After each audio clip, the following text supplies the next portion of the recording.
Friends, welcome back to my channel కే సామ్రాజ్యం. ఈరోజు మా నాయనమ్మ ఏదో డిష్ ఉండబోతుంది. నాయనమ్మ ఏంటది? నత్తలో ఇగురు. ఓహో, నత్త మాంసం. దానికి కావాల్సిన పదార్థాలు చెప్తాను. ఒక స్పూన్ ఆయిల్, నత్తలు ఈరోజు ఇగురు, 2 పచ్చిమిరపకాయ, ఎండుమిరపకాయ,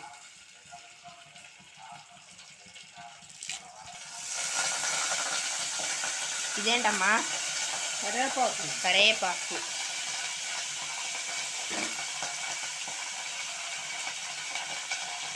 నత్త మాంసం.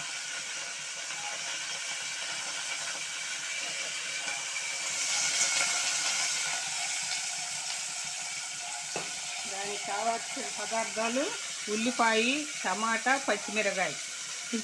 వీటికి కావాల్సినవి.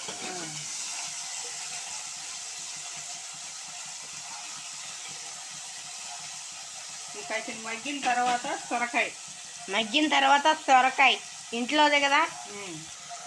సొరకాయ కొంచెం మగ్గబెట్టావా సొరకాయని? కొంచెం మగ్గిన తర్వాత నూనెలో వేగిన తర్వాత వేస్తా. అల్లం వెల్లుల్లి తురిమేసా. ఇంకా లాస్ట్లో కొత్తిమీర వేస్తా. ఇప్పుడు పసుపు వేసావు.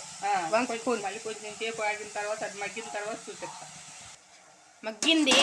ఇప్పుడు మన నాయనమ్మ సొరకాయ వేస్తుంది.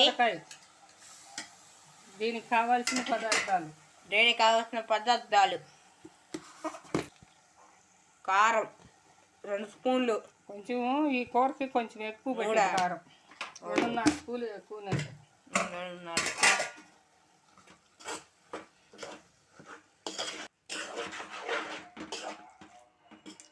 ఒక సుక్క నీళ్ళేసి కొంచెం ఒక 10 నిమిషాలు ఉంచితే ఒక వాటర్. ఇది మగ్గిన తర్వాత లాస్ట్లో కొత్తిమీర వేస్తా. తర్వాత పెడుదు. లాస్ట్లో కొత్తిమీర మళ్ళీ అది పెడుతులేదు.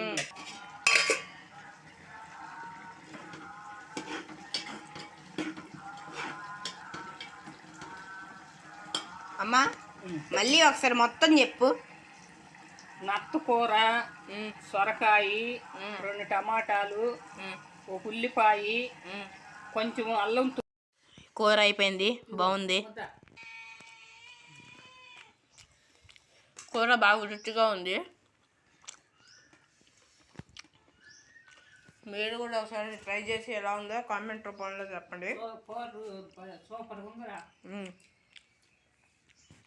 నచ్చితే లైక్ చేయండి, షేర్ చేయండి, కామెంట్ చేయండి. మరి నేను కోసం మా ఛానల్ సబ్స్క్రైబ్ చేసుకోండి. Bye friends.